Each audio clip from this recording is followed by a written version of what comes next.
একদিন সুলাইমান আলাইহিস সালাম জঙ্গল দিয়ে যাওয়ার সময় একটি পেঁচা তাকে সালাম দিল। সালামের উত্তর দিয়ে তিনি পেঁচাকে জিজ্ঞাসা করলেন, তুমি সবসময় একা একা গম্ভীর হয়ে থাকো কেন? পেঁচা বলল, মরার পর একাই থাকবো, তাই একাকী বসে থাকি। এরপর সুলাইমান আলাইহিস সালাম জিজ্ঞাসা করলেন, তুমি শস্যদানা খাও না কেন? সে উত্তর দিল, কারণ এর জন্যই আদম আলাইহিস সালামকে জান্নাত থেকে বের করে দেওয়া হয়েছিল।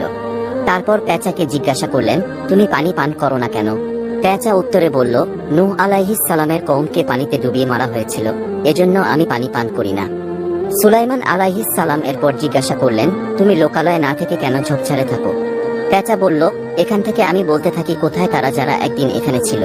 তারপর পেঁচাকে জিজ্ঞাসা করলেন, তুমি দিনে বের না হয়ে রাতে বের হও কেন? পেঁচা বলল, দিনের বেলা মানুষ জুলুম নির্যাতন করে, তাই রাতে বের হই। সুলাইমান আলাইহিস সালাম বললেন, তুমি যখন ডাকাডাকি করো তখন কি বলো?